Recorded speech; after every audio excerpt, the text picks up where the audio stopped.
Hello, everybody, and welcome back once again to the Brewery Underground podcast, where, of course, you can follow us 24/7 at SullivanTerrine.com. Oh, yeah, I'm Steve Sullivan, and the guy that usually joins me, or I should say always joins me. What's your name again? This would be Scott, and apparently I'm the chancellor of beer. I don't know where that comes from. Craft beer or something like that? That would be Scott Turon. That's right. How are you, That's right. man? That's me, man. I'm good. It's good to see you. Good Yeah, to see our good to see you. guys here on the video screen right here in front of us. That's right. We have on the podcast today Tenfold Brewing, and they are located in Donelson, Tennessee. So, for those of you that don't live in the Nashville area, Donelson is actually a suburb of Nashville, not that far from downtown. But yeah, we're welcome today to have Chad Mueller, and he is the head brewer at Tenfold, and Mike Morbitzer is the assistant. And guys, welcome to the Brewery Underground podcast. We're very happy that you're here today. Yeah, thank you for having us. Yeah, definitely. Well, we were just talking, before the show began about various things, and I had mentioned that I had just went to Tenfold just about a week and a half, 2 weeks ago. It had been my first time. Scott had been there before, but it was definitely my first time. And I got to tell you, man, you guys have a great brewery there, a great layout. And it's interesting because I was looking at, and I'm sure you guys every once in a while too look at online reviews and things like that. And I had pulled up a review from TripAdvisor, which I feel like almost encapsulates what I feel about it. And one of the comments on TripAdvisor said this: I've been there multiple times. It's easily one of Nashville's hidden gems. Everything on the menu is exceptional. And this isn't your normal bar food. The beer is fantastic with fun rotators. What's even better is the staff. And I got to tell you, I think that sums up perfectly for me. And I really want to compliment you guys, and we're glad to get you on the podcast today. Yeah, thank you so much. It's been a very strange long road to get to that get to this point where things are pretty steady, and it's always good to hear. I don't read a lot of online reviews because I don't put a lot of faith in the internet. But at the same time, hearing from people directly is really the way I like to do it. People who've been down there, or whether it's talking to you guys or like we were at a festival, East Nashville Beer Fest this past weekend, like talking to people one on one, hearing from people directly, like that's the stuff that holds weight with me. Well, thank you, Chad. And hey, by the way, sometimes I forget as we start the podcast that we're actually starting with drinking a beer, and we always do that. We start the podcast, and got to toast all you guys here today. And I am drinking the beer that I have is the Tenfold Station 28, which I had Mm. not had before when I went to the brewery, and I bought some of your beer on the way home. And Scott, how about you? What are you drinking, man? Yeah, man. I've got their beer as well. It's the Hoppy Camper, which I had Sunday for the first Oh time. So I yeah, don't know it's a good if it's one. new, but damn, it was damn good. Yeah, So cheers, guys. that's a newer one. It's been getting a lot of rave reviews. Really happy with it. It was a fun one. We had no we used some hops we'd never used before, so it was like an exploration during the whole time of fermentation and finishing to find out like what the final product was going to be. We were really happy. And Well, make Chad, sure what are you you use them again drinking? because they're good. I'm rocking with the Ermagers. That's my number one beer, especially when you're done in the brewery. It's one of the best things after a hot, sweaty day to drink. All right. And how about you, Mike? I'm actually drinking a Tank 7. Boo. I'm taking it way back, actually. Awesome. Well, it's great that Chad, could you get this guy some beer for his house? yeah. I He's a drink big boy. He can get it himself. Well, let's talk about Tenfold because, as I mentioned in the beginning, you guys are located in Donelson, and I feel like when I went there, the first thing I went was, I don't know if you guys consider it a neighborhood brewery, but it sure seems that way. Do you guys feel that way?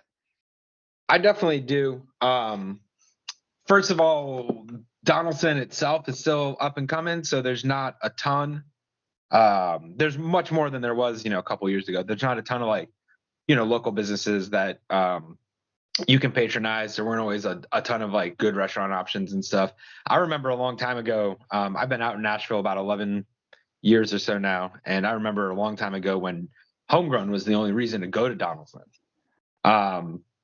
But with the way we open, with the way we're running now, if it wasn't for that neighborhood, we opened the week after they shut the city down for COVID lockdown. So if it wasn't for that neighborhood rallying for us that long ago, we wouldn't be here right now.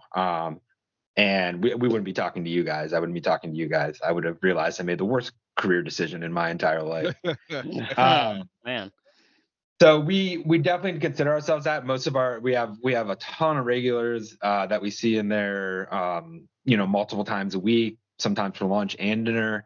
As you mentioned in that review, our staff, as friendly and welcoming as they are, it's really cool to see a lot of these people make those one-on-one connections with people that live down the street, and they come in and you have people just taking time to talk to each other, whether it's between staff and guests and stuff, because everybody knows each other, and we are all friendly. So yeah, we definitely have that vibe of like, and we don't distribute that far outside of the home market, outside of Nashville.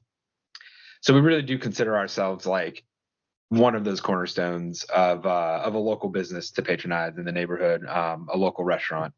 And we're really lucky that we get to see, we're seeing more and more coming in there, and we're all really excited about that stuff too. Donelson is changing a lot, and changing at a more steady pace than a lot of neighborhoods in Nashville, I think, have changed over the last 10 years. So I definitely do. We're not trying to, be a giant regional brewery. We're not trying to have all of our beer all over Tennessee and in Kentucky and in Alabama. Not that there's anything wrong with that, but we just want to focus on doing what we're doing and doing it really well, and focus on just like Nashville and, Nashville and a little bit outside, like, Lebanon, Mount Juliet, all those, Murfreesboro's, those Middle Tennessee areas. So, but yeah, we're really proud, very proud to be the neighborhood brew pub of Donelson. Well, when I walked in there, I mean, Scott came about 10 minutes after I did, and I was sitting on the patio, and I told him, I said, as soon as I walked into this place, I was like, why have I not been here before? And I'm definitely going to come back. The vibe in it was fantastic, and you guys, it's a very open brewery.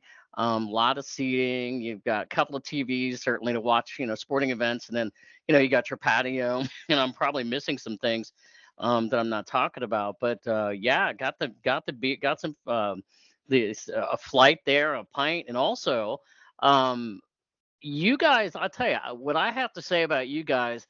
Not every brewery that I can recall has the type of food menu that you all have. I mean, I got the BLT shrimp roll and sweet potato fries, and I mean, they were fantastic. And how many breweries do you go to where you can get food like that? Yeah, that's kind of a problem with brew pubs and like what it's been thought of in the past. You go to a place to grab a beer and get some food, and a lot of times it's just fried, greasy food, a couple small options, nothing big. But the owners of Tenfold have a background in food, and they've kind of dove into it head first and made sure that it was not a afterthought, which I think is very important for the the changing beer market. And recently we've updated our menu. We've added a new basically a new director with the food operations, and he's done a pretty awesome job with implementing his style and things that he thought would do well, like that shrimp roll that you had, and it's been praises since he's showed up. So Well, and Scott, I know you were talking about there that you've been to Tenfold many times. What's been keeps bringing you back there? Well, it's the food and the beer. Like, I've taken people that weren't necessarily beer drinkers and would leave there kind of like you and say, this place is great because it's the combination of things. And when I met you guys the first time over at the Picnic Tap, I think, Chad, you were telling me about how you guys talk to the chef, and you might cross ingredients, or you might pair things together based on what he's making with beer, maybe vice versa. Is there a lot of that goes on? Yeah, there is some of that coordination between department compartments that goes on. We've had in the past menu items that feature the beer in them, whether a long time ago it was a beer cheese. We've had barbecue sauces that use the beer in them. The main focus, though, when we're communicating with the kitchen, is just not necessarily like the active use of the beer in the food as much as, all right, like, are these going to go together? How do we get these to like what are you making? What are we pairing it with? So there's a lot of luckily for me, I'm a man who loves free food. Luckily, there's a lot of like tastings and talking and figuring out like, okay, what do we have? What do we have in the year-round lineup, and that's going to go with this? And like, are we going to have it? Is this something that's going to pair with beer, or is our beer something that's going to pair well with this dish? We talk a lot too about, especially with our staff and stuff as we're training them. We like to talk about the similar things that are happening in beer, how to create harmony, whether it's between harmony and contrasting flavors, or harmony and like-minded flavors. And one of my favorite topics, or not topics, but like factoids to tell them is when you're like the chemical reaction happening when you're browning meat, and the chemical reaction happening when you're making like crystal malts and darker malts and stuff like that, it's the same chemical reaction. So you have something in your back, you have like some ammo in your back pocket there for if people are asking for food pairings. It's like, well, if they got the burger, maybe go for some of the beers that are a little bit darker, because the process of making this malt is the same chemical process. So we look for it not just so simply as like, oh, this beer would be good in a barbecue sauce, or like this beer would be good to marinate meat in, but we try to do it kind of fully encompassing like everything involved in food and beer, as opposed to just like one little element of it. Do you find that you get a lot of people that come in, or a lot of patrons that come in that actually ask for pairings? And I wish I had thought about that when I was there, because I would have requested it just to see what happened, Yeah, we definitely get a sect of people that are there for a little bit higher level experience than just like a casual dining experience. And so it's to the point now, like we're with the new menu rollout Mike mentioned earlier, where we kind of redesigned what the look of the menu as well. And one of the things we made sure to do was include beer pairings with every food dish, food pairings with every beer as well. Okay, so I want to rattle off a couple things. I got a flight while I was there, so let's do food pairings versus what I got. And I'm looking on my Untapped app right now, and the Flat Pedal Golden Ale. Oh man, Flat Pedal. So that one is really nice because it's a very light, easy to drink beer, but it's being an English beer. It's got all those like subtle fruity ester notes. It's got a little bit more oomph to the body. It's got a little bit more of a toasty, biscuity flavor to it, used through actual biscuit malt. And so that's a really good like you can pair that with almost anything for the most part. I like to suggest pairing it with lighter fare, since we do a bit of more like healthy options, things like salads and whatnot. It's really nice because nothing is gonna all those flavors. You take a salad with tomatoes and cucumbers and onions and stuff. A lot of those flavors are like, just a little more reserved, a little more mild, just like that beer is. It's got oomph and it's got character and it's got pizzazz, but it's just a little bit understated. But I think it's also a really good one if you're doing like the wings or something like that. The little bit of tartness in our wing sauce. That's actually banana ketchup. That little bit of tartness from that banana ketchup in our wing sauce actually goes really well. It kind of helps round out the Flat Pedal and like accentuate some of the more like toasty, biscuity notes as well. Yeah. We won't go through every one I got because we could be here all day, but how about the Hillbilly Disco? Mike, why don't you take this one? I feel like I've been hogging the mic. Hillbilly Disco is a pretty awesome beer. I drink that all the time, actually. And if I was to pair that with any kind of food, it is going to be something that has some breadiness to it. Maybe even that shrimp roll that you had. Any kind of pizza for the most part, that goes amazingly well. It's extremely refreshing with any of that crust and some of that red sauce on those pizzas. That is just a palate cleanser with that beer. And then also any kind of barbecue. If you have ribs, Vienna Lager goes amazingly with that. So that's what I would do with those personally. But to each their own, honestly. I really love it though, because Scott, I think this is the first time on the Brewery Underground podcast we've done something where we've done food pairings with beer when you go into a brewery. So guys, thank you. All Thank you, right. thank you. Yeah, our Yeah, pleasure. and Mike, you're right though. There's not a lot of that here. And, some places have food, but most places don't have that. They don't have that quality food, or we can actually sit down. It's probably why I never thought about it before, about sitting down and asking someone to pair something. Yeah, a handful of spots kind of got on it. One thing with the beer industry, and one of my favorite breweries of all time is Pizza Port in San Diego and California, and I used to go there all the time. And it's just pizza, but pizza and beer is like one of the best pairings there are. So there's so Sure. many pizza and beer places, including us and Tailgate and Smith and Lentz, of course. A lot of pizza and beer. So to be able to amplify your menu and kind of take it out of that, again, kind of the basic, either the pub food or pizza, it's a really great reason for people to come in and check it out, because again, it is for everybody. You bring somebody who's not looking for a brewery, they're kind of just tagging along. Well, whenever they show up, they're going to get excited about it, because it's for them as well. It's very inclusive, which is kind of how the industry is changing and growing. It's tough to just be a brewery. You need to have a lot of check marks that you're checking off so people can be interested and stay interested. Mhm. So that's one thing that I think we do well. Mike, I feel like you have echoed what I feel, because we've talked about this a few times. It's like, what makes for a good brewery? And I walked in there and I looked around and I'm like, this place is for me. I mean, it really is. Um, so Yeah, I your want exact words were this place is great, and you just sitting there in awe, like, why the hell haven't I been here before? to. Why haven't I been here? I'm coming back. I'm coming back soon. Hey, so when you get asked what you guys do, Chad, you're the head brewer there. Mike, you're the assistant. Can you just walk us through exactly? You don't have to go on. You don't have to tell us for like 5 or 10 minutes, but just kind of a little in detail of what exactly you do during a day, what your role is.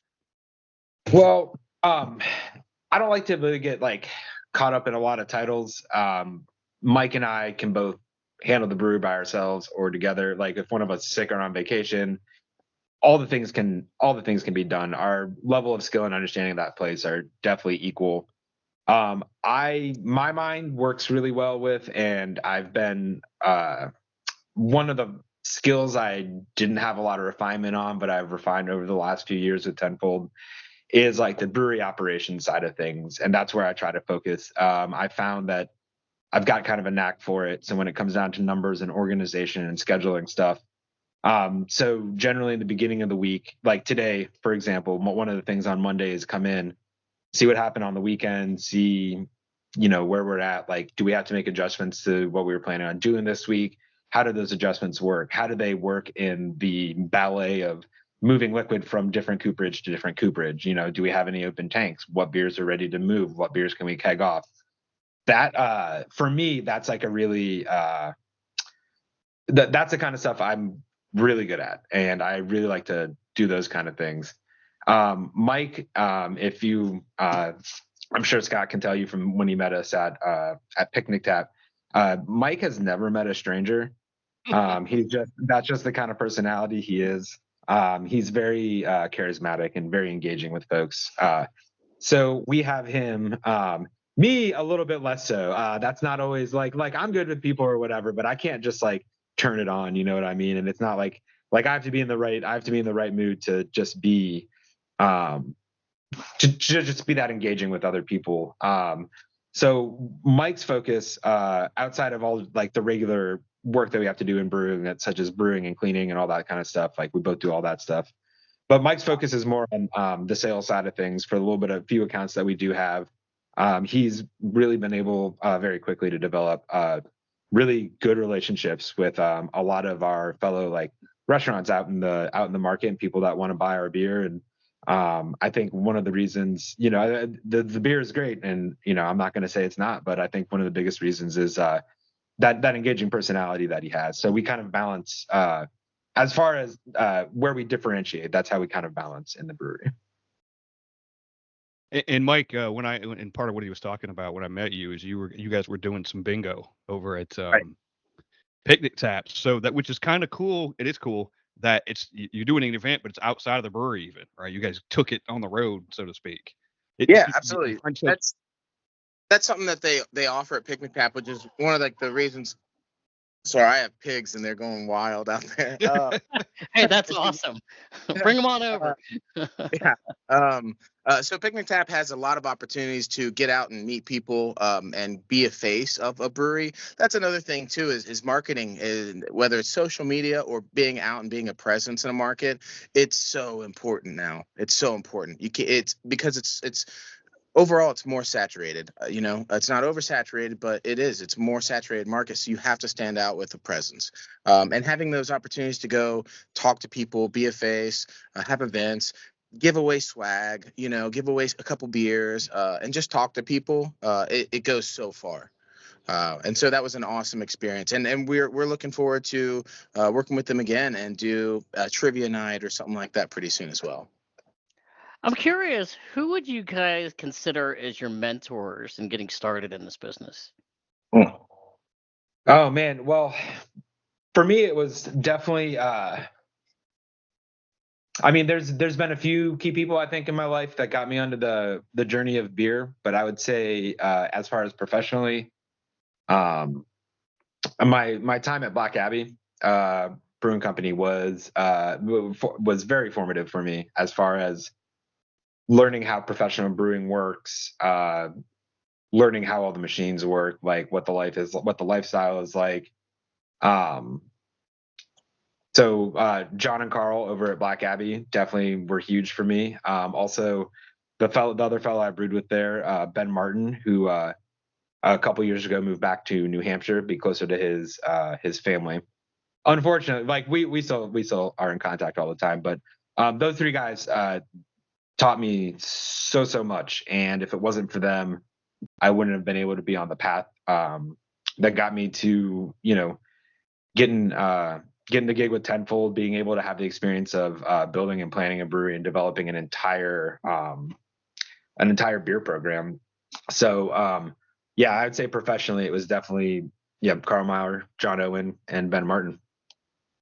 And before we get to you, Mike, I wanted to say we had Carl on the podcast, and we had Black Abbey a few months ago, and he was fantastic. And it's been fun since we've started this podcast, and other people that we've had on, that everybody knows everybody. And Carl is a name that is always mentioned by a lot of folks, and so it's really Yeah. good. And it's really good to hear that here you are, and you're having success, and he's part of the reason too. And I think that's great. Mike, how about you? I I've taken a different approach to the beer industry, I think, than some. I got my start um, at Green Flash in San Diego, and I started as a tour guide. And so one of my mentors was actually at the time was my tasting room manager, and he was a certified cicerone, and we had this. Um, company culture where beer education was just so important, and we would sit by and like study after work, and we got the off flavor tasting kits, and we would go to different restaurants and do this food and beer pairing dinners all together, until like we all started just one by one becoming certified cicerones as well. So it was Jesse Smith, and then from there, one of the lead brewers at Green Flash ended up leaving to go help open up a brewery in San Diego as well called Little Miss Brewing, and his name was Joe, and he actually brought me on as his assistant, and that was where I learned the most at the time. And then after a while, I ended up running that brewery myself. So since then, I've kind of went to different breweries, held different roles, packaging managers, and different things like that, to learn as much as possible overall. And I would say I didn't have a single solid mentor. It was really just my peers in general. It's such an awesome community, and it's social. It's way different than anything you can do behind a desk, or working for the government. It's a different vibe altogether. And so that community in general has been so uplifting. And whether it's us literally last Friday going and seeing some friends, or people coming and surprising us at the at the tasting room in the brewery. We can sit there and talk back and forth. We can help each other with issues. If somebody needs yeast, we got it. If somebody has a question about fermentation or a certain style, it's ears are open, and everybody has a say. And so really it's just been the community in general. I don't really have a solid single mentor. It's been uh everyone I know, honestly. I like that you mentioned the kind of that community between you. We've had this conversation with many brewers, and one that came up, we asked Carl this question, and Kent from Blackstone would send a guy over every day when he was building that brewery and helping him out with things. And I love hearing stuff like that. And kind of to your point, it's cyclical, right? It kind of goes around, and everybody's kind of helping each other one way or another. Absolutely. Yeah. No, there's a lot of people that I owe favors to, or a nice steak dinner, like people have, kind of saved me and been patient and helped me with a lot of different things. So, that's I'm thankful overall to the industry, After I'd signed on for Tennfold and it was pre-COVID, pre-build out, I was hanging out with some people.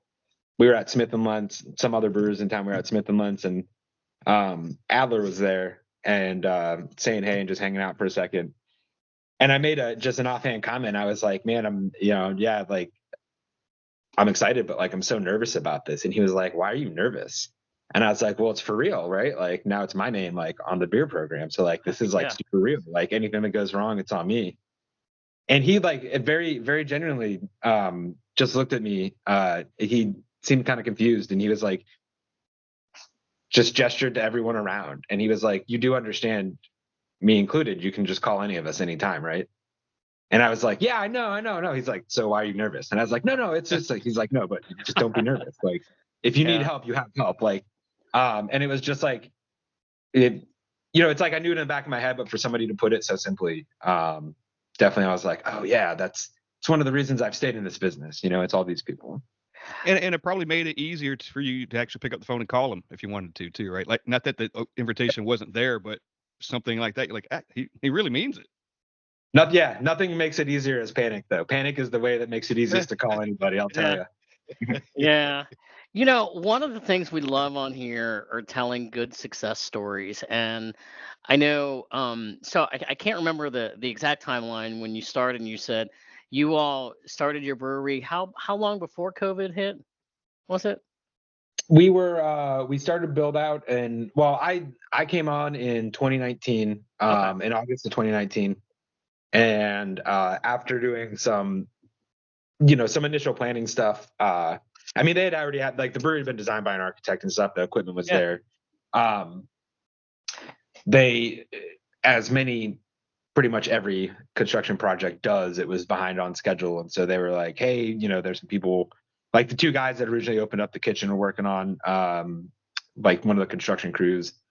Because one of the original owners was our general contractor, and he owns other restaurants and stuff. So he knew some guys that he was going to bring them in, and he was like, all right, like, before the kitchen opens, like, come work on my construction crew. So I joined up with them on site for a little bit, probably starting in like mid-September, early October of 2019. Yeah. And maybe a little bit later. I don't know. A lot of that was a blur. A lot of that at this point, it was pretty wild. So we did I got experience doing like legit, like the actual build out of the place, getting to know that place really, really well. And then we opened in March of 2020. It was the week after they shut the city down. We were, we had been, it was a few months behind, projected opening date. And we were just like, all right, like, cool. We're finally ready. Like, everything's good. All the permits are in order. Everything's working. Like, the fire chief signed off on it. Like, we're ready to go. We're going to open on this day. And we were like, we'd all finally felt a sense of relief. And then that Friday, after we had decided what opening day was, they're like, oh, by the way, we're going to shut down the city next week. And like, I swear I heard everyone's assholes like collectively just tighten. We were, it was just like, and it was wild. And it was also wild to like I had never worked with any of these guys before. Like I was still getting to know them. We were all still getting to know each other. These were all restaurant people. None of them were brewery people, which being a beer person and a brewery person are like, they're similar, but two different things. And so it was just like added this like extra, almost this extra spice onto the whole dish of like opening up a brewery where it's like, you've got all these things, everyone's really stressed out, but we're all trying to survive. We're trying to keep the place afloat. But there's so many things that are like, so many questions that are unanswered. Like every week it was different about like what was getting closed down. Like there was a point where people were like, we think you're not gonna be able to drive around without a permit saying you're allowed to drive. Some of that stuff was Right. wild and way out there, but we really didn't know. So like that, like all these things on top of each other, it was just like, it was absolutely, absolutely insane. And I'm, there are times that I'm like, man, I'm surprised we're all friends still. Like, it was just such a weird time for everybody. But we were able to tread above water.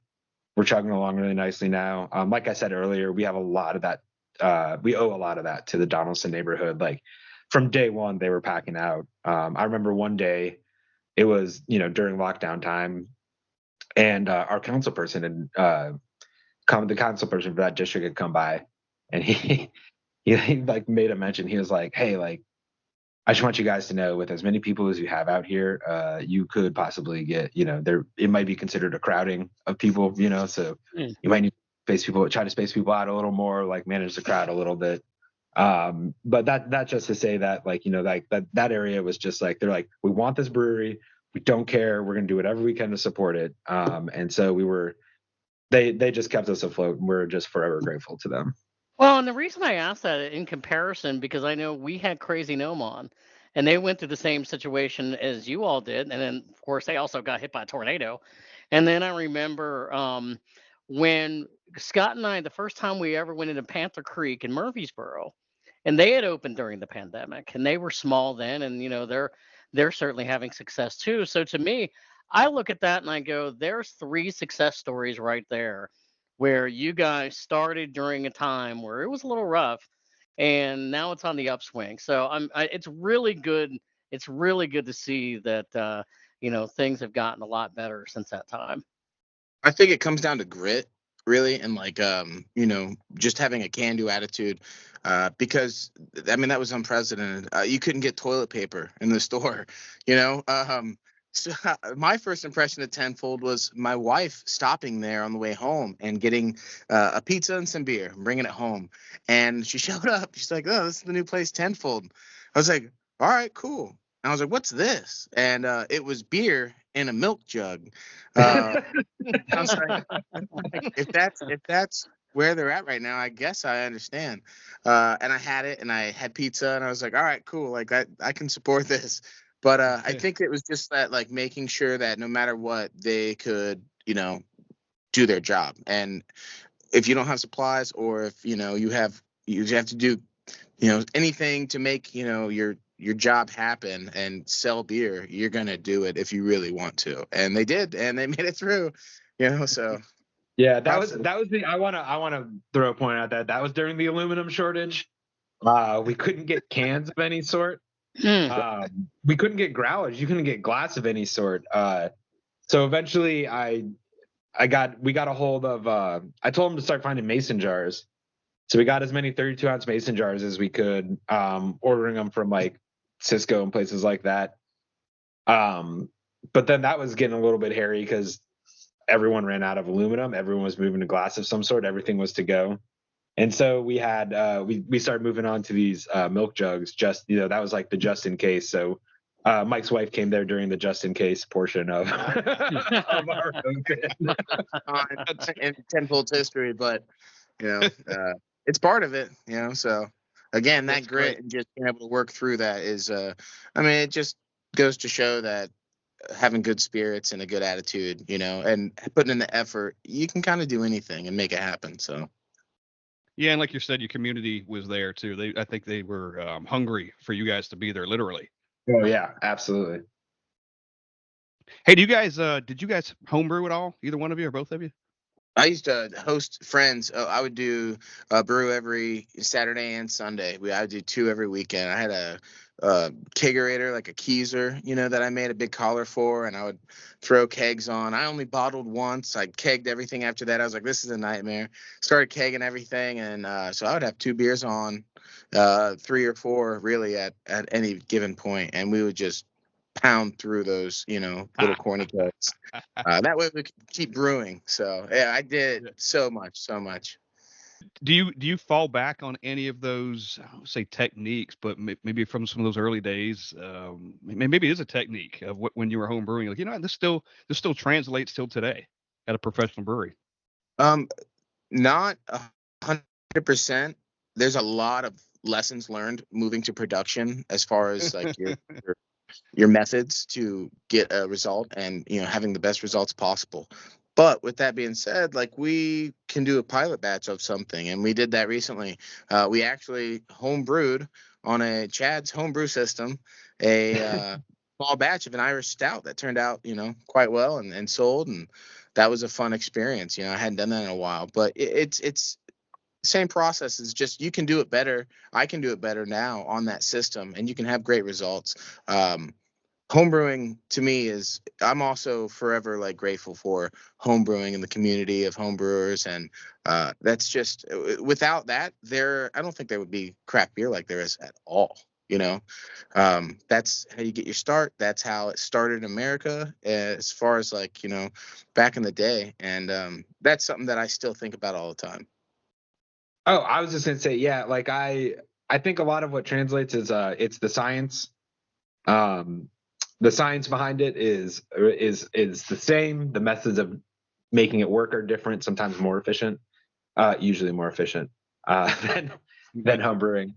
But really it's the ideas and the science are the same. So if you can apply that science, and if you have that grounding in that science of brewing before you get into production, production is a completely different beast, but a good part of it sometimes ends up being like, okay, like this is about figuring out machinery.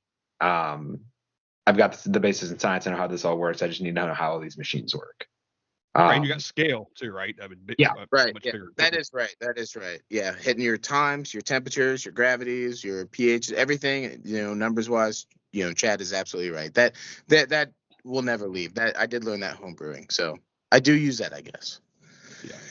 Are there beers that you home brewed that you have made since being at Tenfold? Or yeah. since Well, we had some success a couple years ago. So as Mike mentioned, we have a pilot system, which it legitimately is just my old home brewing rig. And so when it's, we don't have a lot of downtime, but when we do have downtime, or we have a week where we've gotten ahead on some things, it's like, all right, let's do some small batch stuff, just some fun stuff. Some of it is to experiment. Sometimes it's just to like, do something weird that we probably wouldn't be able to sell 7 barrels of, but you can definitely sell 10 gallons of, right? Mhm.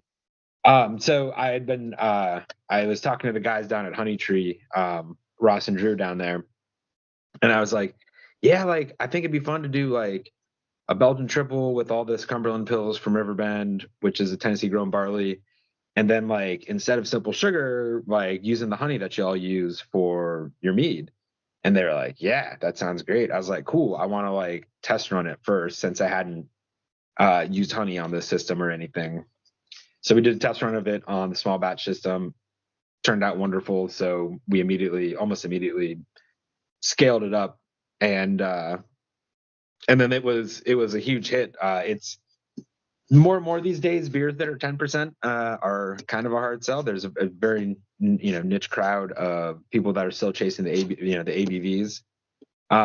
But it was perfect weather for it. It was really crisp and clean. The yeast we used was from it was a Belgian strain from Bootleg Biology. Like it's not like it's not like them like just making me a pitch of Chimay yeast or something like that, or Westmalle or something. Like they have their own kind of proprietary Belgian blend they use, and it was slow. It took a long time, but man, it really nailed it right. Everything you want in a Belgian triple.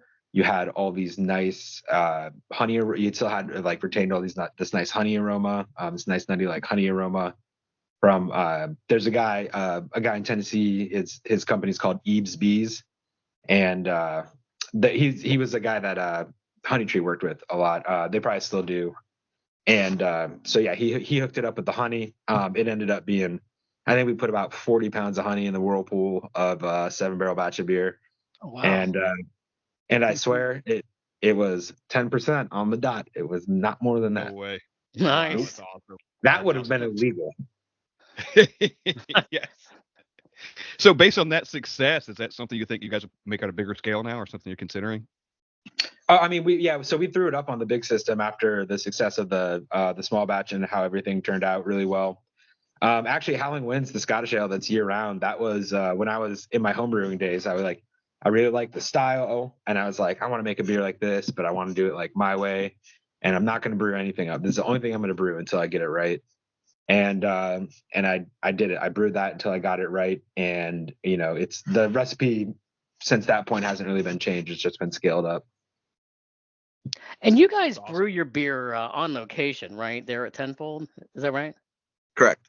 Yeah. Yep. And so, how often would you say that you introduce new beer that gets on the menu there?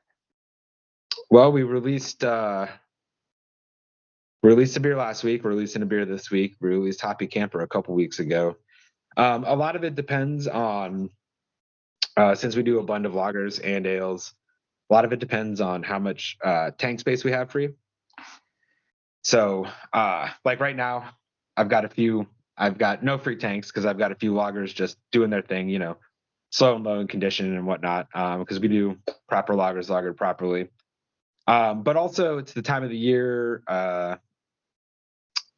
when people are out drinking more, we want to have more options. We move to beer faster, so we have a lot more elbow room. It makes it easier to do a lot more fun experimental things. We've got a handful of recipes. When Mike came on with me, I was like, "Hey man, like, I know you got recipes. Like, let's get some into." He put a copy of Beersmith on our brewery computer, and I was like, "Yeah, man, when you have downtime, go in there and like let's just get a book of recipes together for like when we have downtime, and we'll pick from them." So over the last year or so, actually, a lot of the one-off stuff that we've been doing have been straight from Mike's brain. So, when you're coming up with new ideas, new recipes for new beer, about how long of the process is that, as far as like from the time you got it, you're looking at it, to when you're making it? Is that a time-consuming thing for you? If it's a style that I haven't done a lot of, I want to do as much research as possible, even taste other examples and whatnot. But for the most part, making the recipe itself, if we're just doing, like we did an unfiltered West Coast, or we've done, like I did a California Common. That was my first one at Tenfold. It's coming up with a recipe, making sure that it's going to be balanced and it's going to be, what I'm looking for. But really, at some point, you kind of just have to commit, and just from experience, you get a feel for things. It's a lot like cooking, Yeah. You're not just gonna, have your food and dump in, 2 pounds of salt, to be limited. You've learned, all right, a little bit of this goes a long way. Too much of this is gonna taste acrid, or too much of this is gonna make it sweet. So there's a lot of experience that dictates, what you're gonna put in your recipes. But for the most part, it's a pretty quick process to make the recipe, and then then you just have to make sure you get the ingredients and go through the process and brew it. So, once you guys get this rolled out, and all of a sudden you're seeing that people are drinking it and they're liking it, is that excitement for you guys? That it's just another day at the office? Like, all right, we can't rest on our laurels. We got to keep on going. Oh no, that's one of the things that makes the job like worth it in the end. I mean, one of the reasons we do this is not just because we love making beer, or we love a part of the beer industry. The reason we do this is because we want to share it with people. Just like it's fun to feed people. It's fun to get people toasted as Right, well. right. I would definitely say I've always made the comparison to white construction work. They say that construction work is one of the most satisfying jobs you can have, because you can like drive by a building and be like, I built that, like I know, or like I did the electricity in that, or I did the plumbing in that. and know every part about it. And there's a sense of satisfaction of seeing the end result of what you've done, of what you've contributed to. And I see the same thing, especially in breweries and in restaurants as well, is, we do a lot of work because we want to make something good that people enjoy. So when you see something good that people enjoy, and you see them enjoying it, it means the world. It's legitimately the reason we do this. So, are there like any time that you've had something where you thought think that this beer is going to be great, and all of a sudden you're seeing that maybe it's not selling as much as you would have hoped? Do you keep it out there? What do you do? What's the process there? As long as there's nothing wrong quality control wise with it, we'll just let it ride. We haven't really had much occasion where a beer is saddled. We've had certain beers didn't move as fast as we thought they would. Like, I still don't understand why saisons are such a hard sell in this market. It should be the perfect beer for Tennessee. But as long as it doesn't stay on too long where it starts staling or getting oxidized, or there's any kind of quality control issue with it, we will dump it in a second. But generally, especially with 7-barrel batches and having such a large area for people, a large seating area and all the food and stuff, generally beers like that, they're slower movers, but they don't ever stop. We never really have to like dump them because they've sat around too long or anything. So you guys work together and coming up with beer and beer recipes and things like that. Ever have any fun disagreements? Like, are you kidding me? What are we doing here? Anything like that? Not really. Not really. That I You can can get think off, of. Mike. Now's the time to get it off your chest, man. Yeah. No, We not can really. edit it out. Okay. I know we have I certain already fired him preferences. once earlier today, so Yeah, not talking about that. No, we have different preferences on certain things, but it's a lot of it's not really like a difference preference. It's we can taste and smell things differently. Chad's very sensitive to diacetyl, and I pick it up, but not as well. I love wits. I love a good Belgian wit. He tastes drier sheets. Sometimes in certain beers I can pick up on certain flavors too that either just kind of sit with me not the best, and he might not pick it up. But that's kind of a subjective thing, because if you don't taste something, you can't really tell somebody, like no one's going to be able to tell you it's bad if you like it, So for the most part, it's like kind of a sensitivity thing, and we're trying to be objective. But as far as like not really agreeing on things, we like a lot of the same stuff, which is really Yeah. cool. Yeah. That's one of the reasons I wanted to work with Chad to begin with. I remember having his beer and go and talk to him like, what is this? And he was like, oh, this is the Scottish ale, or this is, whatever it is. And I was like, gosh, like the Vienna Lager, Hillbilly Disco, that was one too that stuck out. There's just a lot where, you work at breweries and sometimes they make really fun beers, but it's not what you want to drink at the end of the day all the time. And I just was really excited to work with Chad because he was brewing beer that, one, went amazingly with food, but two, that I wanted to get off and drink. Like, I wanted to have one after my work was done. I was sweating and I was ready for a cold, an ice cold beer. He had a selection of beers that I liked, and since he started that program, he was able to implement his own taste to that menu. And I agreed with it. It agreed with me, and I was really excited for that. So as far as styles too, I think we're kind of aligned. By the way, this Station 28 is a really good beer as I'm drinking it. And awesome. and I believe Scott had said to me that so that's actually kind of collab, if that's the right term, that you did with the fire department down the road. Is that right? Not really a collab, more of an Not a homage. collab. Yeah, homage. Yeah. That's what I meant to say. More Yeah. of an homage. Those guys, that's legitimately the busiest fire station in Nashville, because of their proximity to so many highways and parkways and stuff. So those guys work really, really hard, and they patronize our spot, and they're all really, all the ones I've met, they're all really, really kind people, just like just like brewers are kind of a different breed, or a specific breed, like firemen and firewomen are like a specific breed too. Like, there's a certain kind of mind that you have to be under, like, to be just to handle yourself so coolly in so many stressful situations. So they've all been like very kind, very fun people. Every time we've met them, and especially during pandemic times when we opened, I was like, man, we were talking about ideas to like get more people to come there because we're getting by on the skin of our teeth. And I was like, you know what I know how to do? I know how to pander. We've got chicken wings. We've got pretty servers. We need to make a beer for the firemen. Right. And Well, well, a red makes sense. What goes well with red? Smoke. Okay, cool. That just like it just kind of it came together like just pretty naturally after that point. And they even like so that's one. It's not a regular seasonal. I rotate it in and out as I need to, or if I like have space and need to keep an English pitch alive or something. And so every like once it's gone, they'll throughout the time till it's released again. We'll get people like, hey, when's our beer coming back? So they've claimed it, it's their beer now. But yeah, their firehouse is number 28, so we just named it Station 28 for them. well, there you It's great. go. A shout out from the Brewery Underground podcast to all the men and women that proudly serve at that fire station in Nashville. We're happy for Right on. your service. Thank you. Right on. Yeah. Hey, so you guys, based on what you've said and stuff, you guys sound like you have carte blanche in the brewery to make whatever you want. Does ownership get involved in what you guys do, or do you run anything past them, or you guys can kind of do what you want? No, they trust us.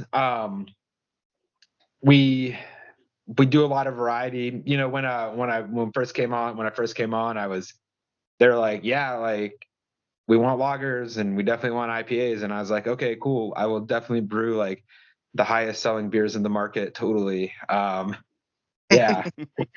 Other than that, they just kind of let me develop the program. And I think it was hard at first because there's a lot of self-doubt when you're like, it's all up to you, but I think I got a really good feel for it. And so once I kind of understood the market, there were things that hit, things that didn't. One of the things I appreciate about the ownership at Tenfold is they are, if you just let them, like, we communicate regularly with them. And as long as they know what's going on, what you're doing, like, it'll be like, hey, I'm trying this thing and it might be kind of weird. So like in a week, I might be like, hey, I had to dump a batch of beer, but this is why, like, this is what we're doing and this is why we're doing it. And this is how it could benefit us if it works out or, whatever it is. Usually it's just like a week or two before the beer is going to release. I send out an email, bring it up at like one of our weekly meetings, like, oh yeah, so like next week we're going to release this beer and this is what it is. And as long as it sells and it gets good reviews from our guests, like we're cool. If things are bad, if people aren't buying it, like if something is like legitimately, if there's something wrong quality wise with it, like it doesn't even make it past the brewery. So like in some senses, they don't know about it other than the couple times we've been like, hey, we had to put this beer down the drain. So like, let's make sure it gets wasted out in inventory and stuff. Like here's what happened. Here's where we think it went wrong. And so for the most part, I think we've got this handled pretty well. And like I said earlier, they're all restaurant people. None of them really have, other than like maybe a couple of them worked at breweries like when they're in college or whatever.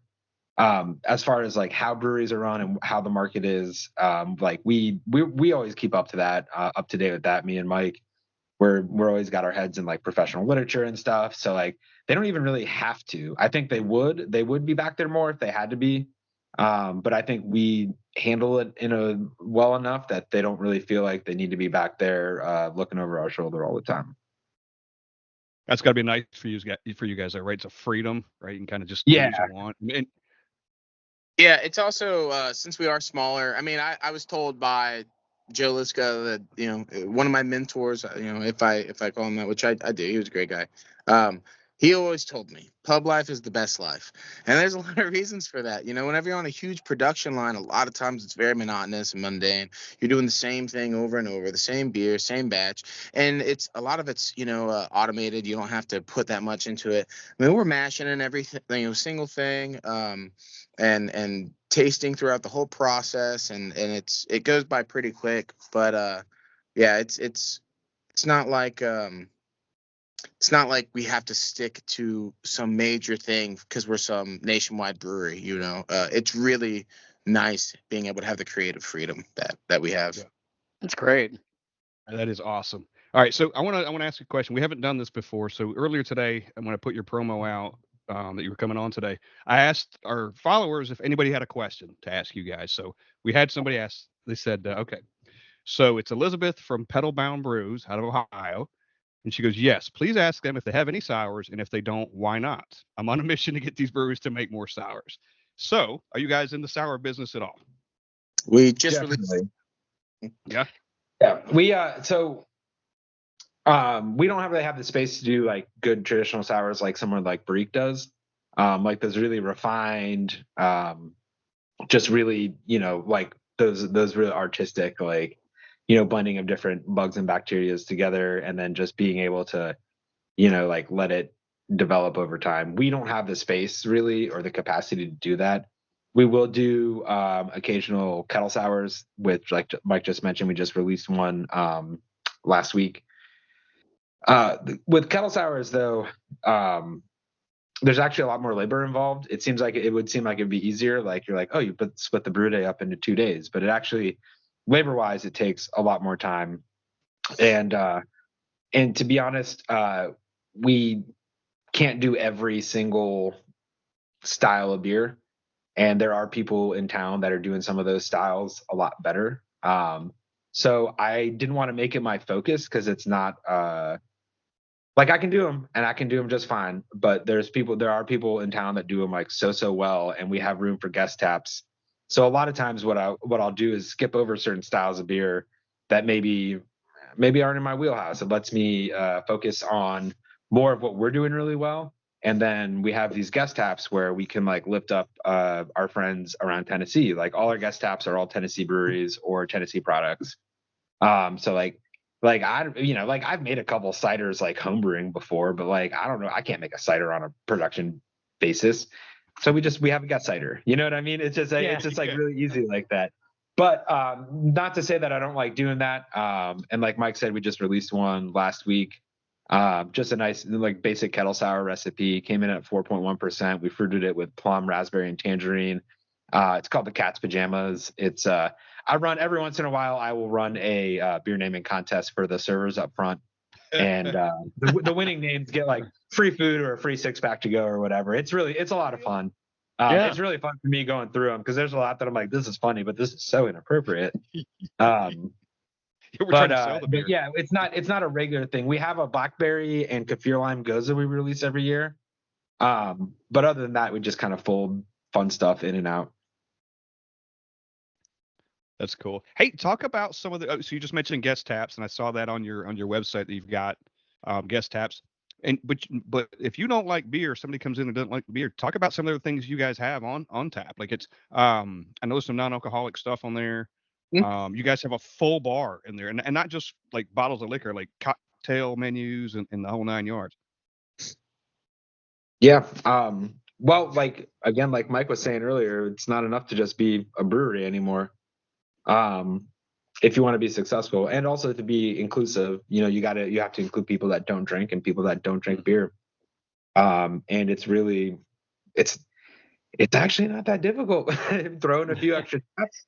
We've got we've got some Maypop stuff that we keep in rotation. So we've got cans of they're just regular Maypop, different fruit flavors. But we keep the hop water on tap. The hop water is, as far as NA stuff goes, there are two things that have impressed me the most in the NA world so far, and that has been the Untitled Arts Italian Pilsner and the Maypop hop water. The Maypop hop water is just. The other day I got in and I poured myself one, and it was just like the first thing I drank after I got in the morning, and I took a sip and I looked at Mike and I was just like, man, I am surprised at how right this is hitting right now. Like it always hits good, but this is just like, I didn't know this is the perfect thing for me. Yeah. The perfect thing I wanted right now. Refreshing. Yeah, It's right so refreshing.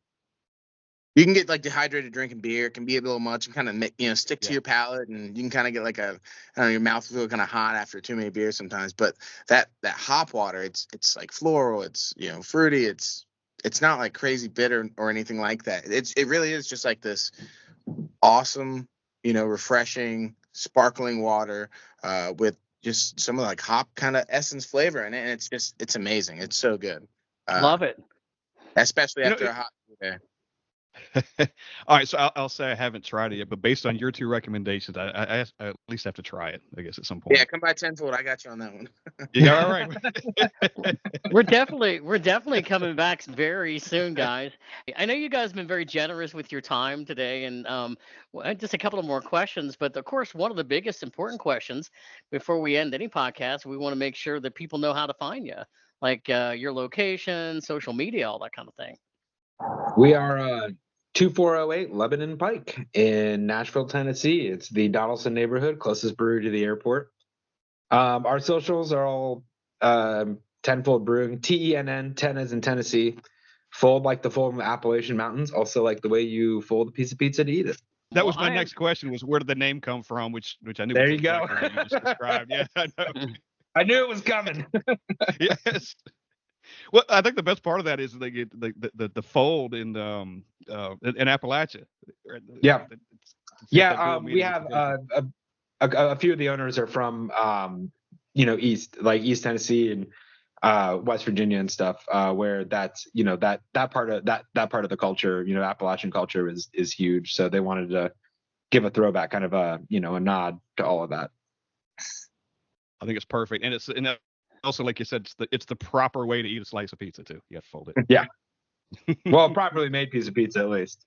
That's fair. Very good point.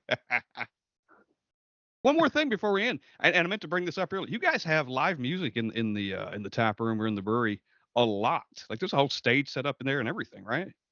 Yeah. Generally, it's later hours. There's not every day during the week. Definitely on weekends.